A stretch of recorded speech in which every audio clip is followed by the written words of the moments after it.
Welcome to the Howie and Beastmode podcast, where we discuss all things business, including growth, strategy, and execution, as well as personal and professional development. Let's join Howie and Beastmode in conversation. Well, hey, Beastmode, how's it going? Doing great. Enjoying the new studio here. I like that. Makeshift things, but I like it. I'm excited. Yeah. We're scrappy. You know, people like Gary Vee talk about, you know, it all starts with a phone, or it all starts with, you know, don't get fancy. Yeah. I mean, we have purposely taken that to heart, and we are, you know, I am in my office, but I think I have a $40 webcam, and I have my crappy, you know, Apple headphones. I will be upgrading that to a mic eventually, and I'm going to probably get you one once I get a job and I can justify spending a little bit.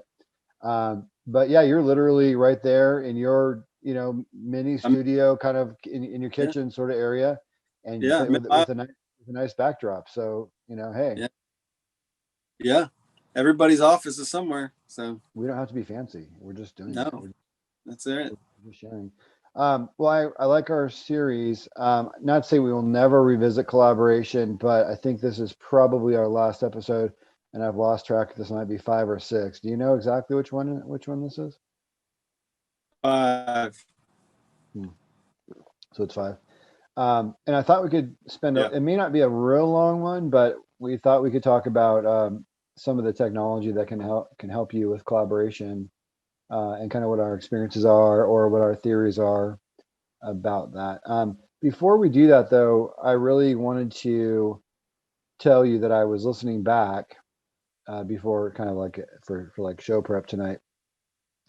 And I really like this concept of, when you're going to collaborate with someone else and you have A in mind, you have to be sensitive to the fact that they might have a different perspective. They might bring an objection or something that you missed, which is like a B or a C factor. You're going to have to honor their concern or their idea, either dismissing it for later, which is one of your ideas, or incorporating it because it's too critical now that we've talked about it, you know? So I really love that perspective, that if I hadn't have collaborated and I was trying to accomplish A and I was missing out, you know, something that we're going to call B, I really am glad that we kind of put language around that, Beastmode. Like, I like that language.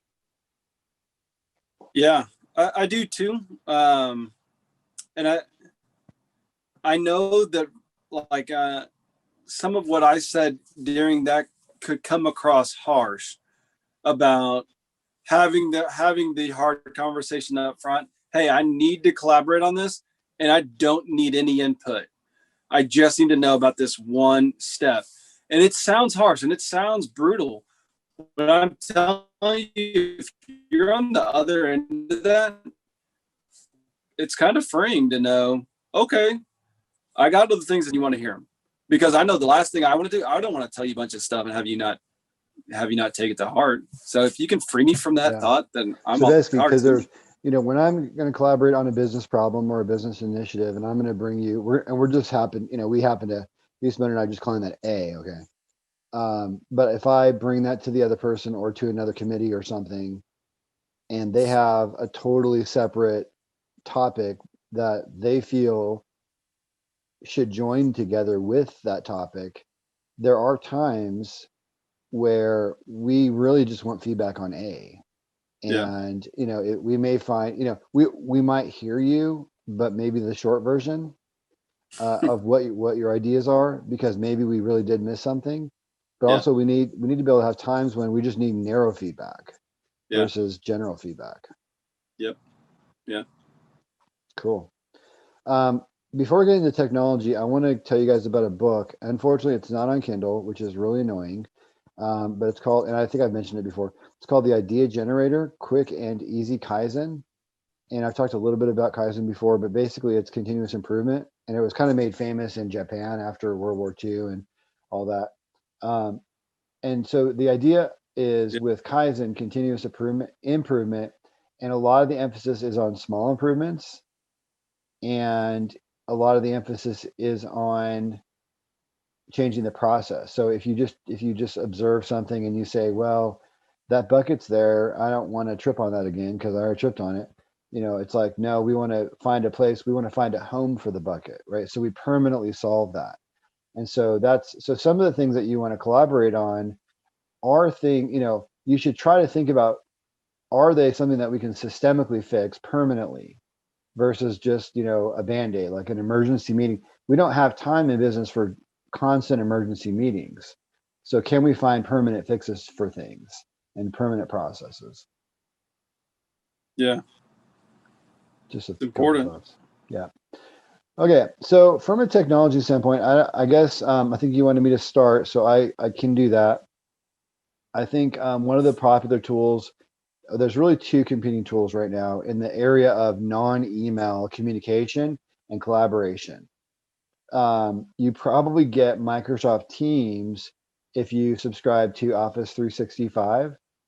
Actually, I think they call it Microsoft 365 now, by the way.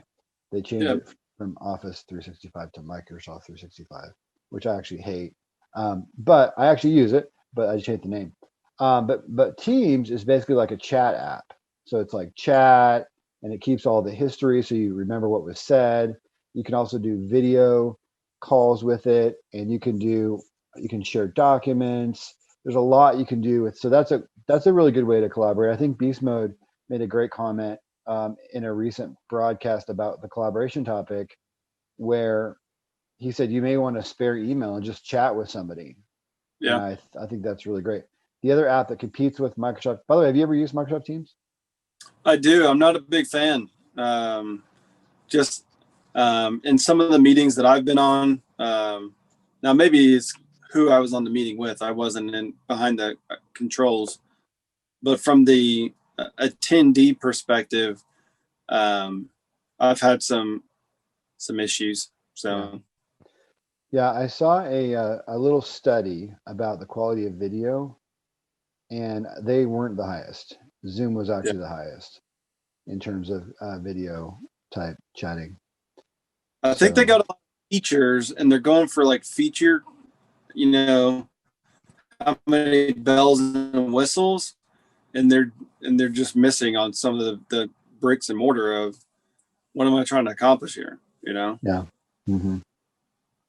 One of the nice things about Teams is that it's right there inside your Outlook, so you can, have that as part of meetings and stuff. So it is convenient because it's kind of part of Microsoft.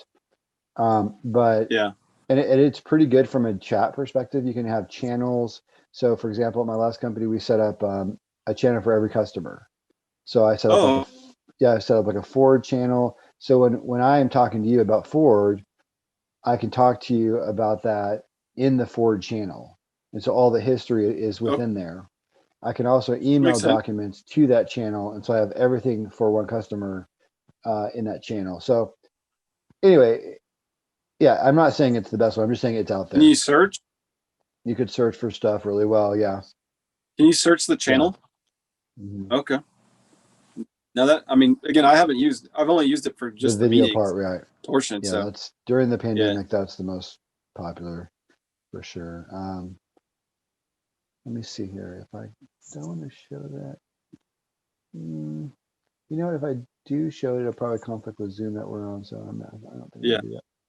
Let's not do that. The other one that's pretty popular, which actually Microsoft is responding to with Teams, is Slack.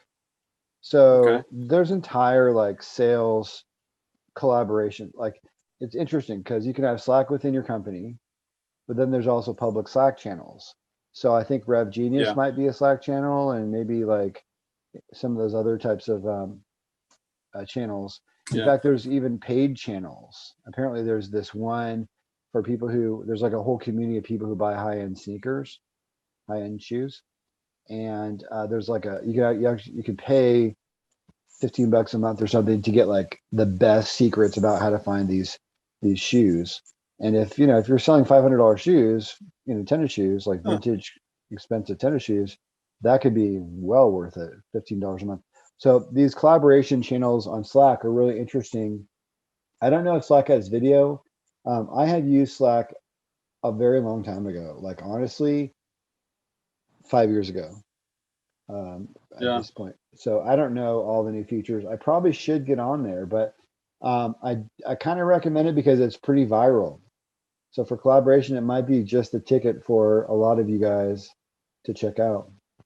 You have any tools you want to talk about or favorite?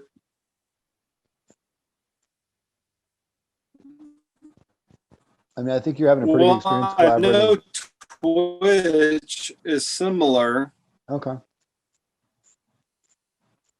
You know, but I think kind of the you know, what's making Slack and Twitch and things like that is kind of the customization portion of it, and really like the freeness of it. Sometimes, you know, and I think Zoom and Teams and things like that are trying to catch up again. When you're backed by a big, you know, corporation and things like that, sometimes you don't move as quick. And so, you know, you got really great video, you got really good connections, things like that. But, you know, you don't have streams, you don't have the different channels and things like that. But I would anticipate something like that coming through. Yeah, Twitch started off in the gaming community and now it has spread to other communities. It seems to be, I know a certain New York politician was using Twitch for live chats and stuff like that. So I think that is it's become a good alternate channel for communications, which is great. Another one that I will recommend is LinkedIn. I do a lot of collaboration over LinkedIn. Just today, so I actually had a job seekers live session on Monday, and I was able to publish the Zoom link for that as a LinkedIn post, and then the follow up. And I was also able to invite a few people who I noticed were open. You know, they needed to. There are little things that opened to work. They were out of a job, so I invited them personally to it. And then the follow up, where people were asking me for, you know, certain things after the event, like slides or whatever, they were able to message me with LinkedIn Messenger. So I have found LinkedIn is probably my day-to-day place where I collaborate the most with people. It's also nice because there's a discovery aspect to that. Like the other day, I found somebody in Flower Mount who's a CFO, and I liked what she said about something. And so I collaborated with her. And then today she gave a really interesting business insight, which I actually made a comment on because it was pretty amazing about an experience that she was having with a product. And the fact that she made a public slam on that company, I was like, wow, this is literally why you need customer success and why you need good support, or else you're going to be mentioned by a CFO on LinkedIn. Oh my gosh. And so it's a really cool little interaction I had with her. But there's a discoverability. I wouldn't have found her it hadn't it been for the discoverability part of LinkedIn. So I love that a lot. Yeah, LinkedIn's a great tool, and I think they're doing a pretty good job of keeping things up to date and kind of expanding their capacity. You know, I do think that sometimes, just like with anything else, there's negatives that go with it, and I think people can be a little overzealous with LinkedIn. And but in all, I mean, I'm like you. I'm on LinkedIn fairly regularly, and I know that we have an active presence on there, and it's a great way to just share insight or just kind of find insight. You know, and we talk about that a lot. There's a lot of collaboration that happens. I know somebody who used to work for me. She set up a I think it's called 5 on Friday. Her name's Amy Quick, and she set up a 5 on Friday with 4 other people, and they did like a little half an hour chat on a like a Zoom or something. But it was all there's like a whole thing on LinkedIn about that. Like they have their own page and everything. Yeah. And I think the technology aspect is important. I mean, I don't think we can undersell it. I don't think we can underemphasize how you need to use technology in appropriate means to assist with collaboration. Not every collaboration needs to go down in a meeting. Not every collaboration, I don't need to hear your voice, you know? And quite frankly, we spent episode 2 really expanding the capacity of what collaboration is. When I send you an email, I'm collaborating with you. When I send you a text message, I'm collaborating with you. How many means of collaboration can I have that I can be effective at? I need to stretch that. And then, but also on the back end, kind of like what you were saying, maybe I need to have avenues of collaboration that I can keep logs, talk on the phone or meetings. And so I need to remember what was said, all things to be considered. I agree.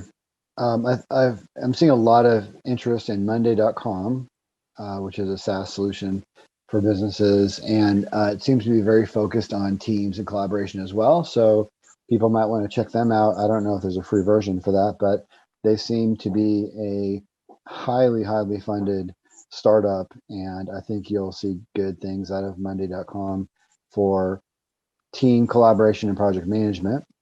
So that's one that people can check out if you want. And I think in general, like you said, then, email is obvious.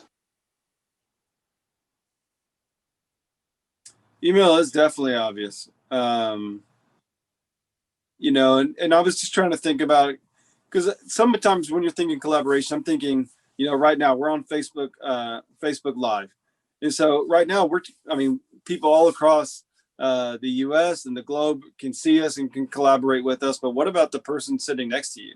And so oftentimes we forget, or we downplay that collaboration because we're seeking the larger capacity, or maybe the diamond in the rough collaboration opportunity. And we need to really focus on, is the guy sitting next to me I'm on the outside sales, and I got somebody else who's on customer success. Are we tied up in the same loop? Where we're not both swimming upstream. Mm-hmm. Yep. No, I think that's smart for sure. Yeah, everything doesn't have to be high tech or mass market. I mean, the person next to you is the low tech, obvious thing to go to try to collaborate with.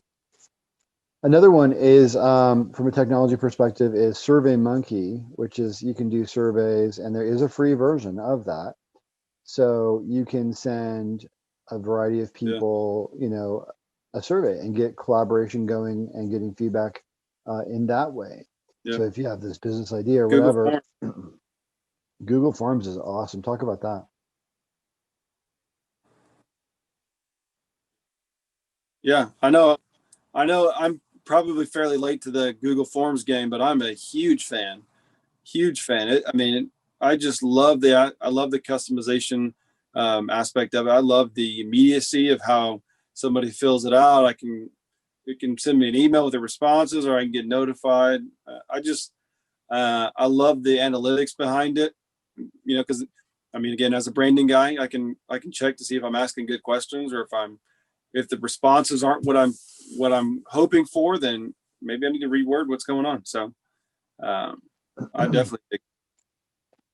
I agree. Yeah. So, my daughter does the tie-dye business, and we have a Google form. That's the order form, actually. So we don't use it for like a survey. We use it for an order form. And and I did it myself. So, I'm not technical, as the sales guy. But you just go to her website, and there's a way, there's a setting where, and she has who's the host that she uses? WordPress. She uses a WordPress website. And so there's a way that you can have the Google Forms embed it. So there's like a little embed code, and all you do is copy that and paste it in your WordPress or whatever your host is. And then now my Google Form, it looks like I coded on her website this order form, and it's a Google Form on the back end. And then when someone fills out that order, it's like you said, we get notified. In fact, we get notified in 2 places. It goes to 2 email addresses. It goes to our family email address, so I can kind of keep an eye on her orders, and then it goes to her Gmail as well. So that's a low tech thing, but I swear by Google Forms. Do you have hers back up into an Excel spreadsheet so you can track? Yep. I do. Yeah, it's a Google Sheets, but yeah. Yep. Yeah. So she's got an ongoing list of all her orders. Actually, I set her up with a HubSpot too. And you should talk about HubSpot because I love HubSpot, but I don't use it for collaboration. Yeah. I don't know how day to day you do that, but I know you have done that. So I would love to hear your use case with HubSpot too.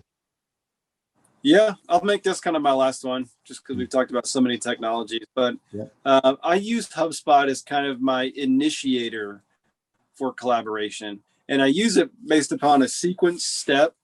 And so I have it's not automated, but it is automated in the way that it functions. And right now, I think it's a 10-step process of touches and engagement that the goal is collaboration of some capacity, whether it's, a touch point, whether it's a, can you comment on this article, or, give me your thoughts, or, obviously business of some capacity. But I really enjoy the trackability of that. I like the fact that we can assign teams.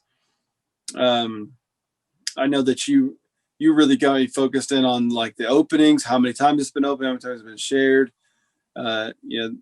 It's fun. It's really fun. Yeah, I really love HubSpot in many ways. I don't know. I haven't talked to you about this, but I'll just kind of say it right in front of everybody on the recording. I'm currently creating a 3-part job search series because I'm an expert now after 7 months, 7.5 months. So I thought about, because I've been doing that on my own on LinkedIn and Zoom, but it'd be kind of cool to do this through Howie and Beastmode as well, and have it recorded and do a session where I kind of present. And the reason why I bring that up is HubSpot is heavy in part 1 of it. I can share the content later. But HubSpot is actually, there's a lot of ways to collaborate and also to organize your business, or in my case, your job search with HubSpot. Yeah. So I think we both love it, and we appreciate them a lot for having a free version. And so, frankly, we talk about it a lot, I think, because of that. So cool. Well, thanks for hanging out. Oh, go ahead. Yeah, no. And I think, I think the biggest thing that we both enjoyed is that how easily HubSpot collaborates with other social media platforms. It's the functionality of it is really what sold me. Just because I didn't want to add just another thing to my plate, But yeah, go ahead, close us out. Yeah, the only comment I'll make is, I know the guys are like, how could you talk about collaboration and not talk about Zoom? So we didn't forget, Zoom is obviously what we're on right now and what we use in our, every single week. So yeah, totally agree with all of you guys out there. We wouldn't leave Zoom. One of the features that's nice about Zoom is you can record. Right now, we're also simultaneously live on Facebook. You can also be live on YouTube. And I think one more actually, right? Yeah.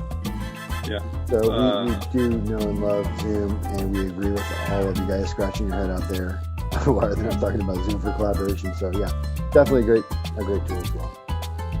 Yeah, it's a great tool. We are on the paid version, which is why we have all those extra features. But the investment is well worth it. Some of these things we've talked about have free versions, some of them have paid, and we've gone through that before in our technologies and content development and things like that. So feel free to go back and check them out. For sure. Cool. Well, thanks for hanging out with us, guys. Beastmode, where can they find us?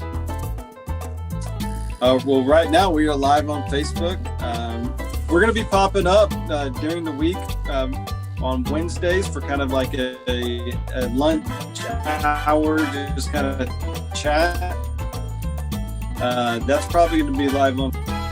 But again, you can find us anywhere you can find podcasts, Spotify, iTunes, YouTube, all the best. Again, if you're overseas and you're checking us out, we love you. Feel free to reach out. We'd love to engage with you. Oh, and there's what's that? Howie and Beastmode at Gmail. Oh yeah, Sorry, don't forget the email, Howie and Beastmode at gmail.com. Yeah, thanks for the plug. You're right. All right, That's what do you it. want to do? They made me the host, so what do I do? Can you stop recording for now? Stop. Yes, good. Stop. Stop recording. Yes.